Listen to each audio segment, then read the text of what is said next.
United 5ပွဲဆက်မနိုင်လို့စပင်ညက်ဖို့ထပ်ဆောက်ရအောင်မယ်ကဘာကျော်မန်ဖန်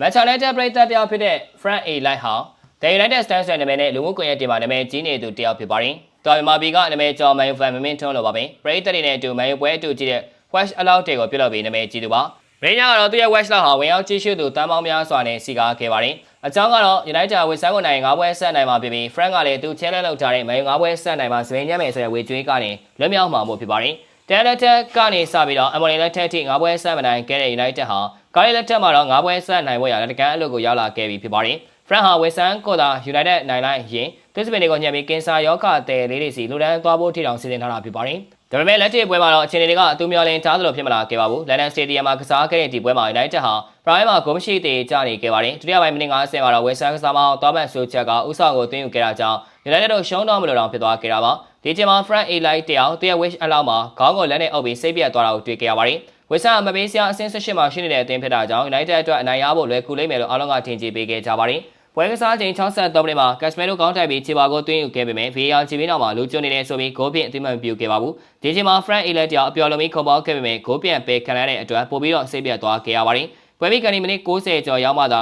လူစားဝင်တိုင်းစစ်မှုရှက်ကိုကခြေပါကိုသွင်းယူနိုင်ခဲ့တာကြောင့် United တို့တေးတမတ်ရခဲ့ပါတယ်။ဒီတေးရတဲ့ဟာ United အတွက်ရှုံးပွဲမရှိစံချိန်ကိုဆက်ထိန်နိုင်ခဲ့ပေမဲ့၅ပွဲဆက်လိုက်နိုင်ပွဲဆိုရင်စံချိန်နဲ့တော့ဝေးသွားခဲ့တာဖြစ်ပါတယ်။အဲဒါကြောင့် Frank A Light တယောက်စပင်မညက်ရပေနဲ့ထပ်ပြီးဆောက်ရအောင်ပါဖြစ်ပါတယ်။သူ United အသင်းရဲ့ဒီညင်မှုမရှိတဲ့ပုံစံကိုဖော်ပြတဲ့တင်ကြတာတစ်ခုလိုတောင်ဖြစ်လာခဲ့ပါပြီ။ဝေဆန်နဲ့တေးချခဲ့ပေမဲ့လည်း United မပေးစရာမှာအခြေအနေကောင်းနေစေဖြစ်ပါတယ်။လက်ရှိမှာ United မပေးပွဲ25ပွဲကစားထားပြီးရမှတ်44မှတ်နဲ့အဆင့်၄နေရာမှာပဲရပ်တည်နေပါတယ်။အဆင့်9မှာရှိတဲ့ Chelsea အသင်းနဲ့တမပဲကွာဟာတော့တာကြောင့်နောက်လာမယ့်ပွဲအဆင့်တွေဟာ United အတွက်တကယ်ကိုအရေးကြီးနေပါတယ်။ Frank A Light ရဲ့စပင်ညက်စိန်ခေါ်မှုအခုဆိုရင်တော့ United အသင်းရဲ့ရလက်တင်နဲ့ဓာတ်ရိုက်ဆက်နွယ်နေတဲ့ပြောစရာဝမ်းနည်းစရာအကြောင်းအရာတစ်ခုဖြစ်လာခဲ့ပါတယ်။သူအခုဆိုရင် follower 2တန်းကျော်ရှိတဲ့လူမှုကွန်ရက် icon တစ်ခုဖြစ်လာခဲ့ပြီး United စားသမားတွေနဲ့နီးပြကာရီတောင်မှာသူ့အကြောင်းကိုသိနေခဲ့တဲ့အထိဖြစ်လာခဲ့ပါတယ်။ကာရီကသတင်းစာရှင်းလင်းပွဲမှာပြောကြားခဲ့တာကကျွန်တော်ကလေးတွေကတော့ဒီအကြောင်းကိုပြောပြလို့သိနေပြီးဒါကျွန်တော်ကိုပြောမိစေပါတယ်။ဒါပေမဲ့အသင်းအတွက်တော့ဒါကိုထည့်သွင်းစဉ်းစားမှာမဟုတ်ပါဘူးလို့ဆိုပါတယ်။ဒါအသင်းရဲ့နီးပြကတော့ပရိသတ်တရားရဲ့အားပေးမှုကိုအသိမှတ်ပြုတယ်ဆိုတာကိုပြသနေပါတယ်။ Frank A Lightကတော့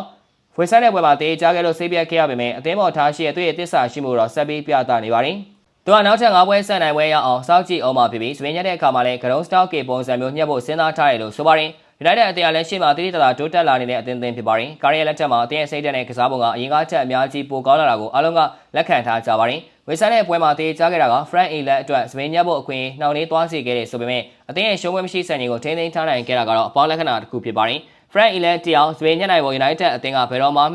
ငါးပွဲဆက်နိုင်ပွဲကိုရှာဖွေပေးနိုင်မလဲဆိုတာကတော့ကမ္ဘာတဝန်းကပရိသတ်တွေစိတ်ဝင်စားတဲ့ဆက်ပြီးစောင့်ကြည့်နေကြရအောင်မှာဖြစ်ပါတယ်။ဟုတ်ကဲ့ပါခင်ဗျာဗီဒီယိုကတော့ပါပဲနောက်နေ့မှလည်းအားကစားရေးပတ်သက်တဲ့သတင်းကြားတွေကိုတင်ဆက်ပေးတော့မှာဖြစ်တာကြောင့်ကျွန်တော်ရဲ့ page ကို like and follow လုပ်ပြီးဒီဗီဒီယိုလေးကိုလည်း share ပေးကြပါဦးလို့ပြောရင်းနဲ့ညီကုန်းချော်လိုက်ရပါတယ်ခင်ဗျာ။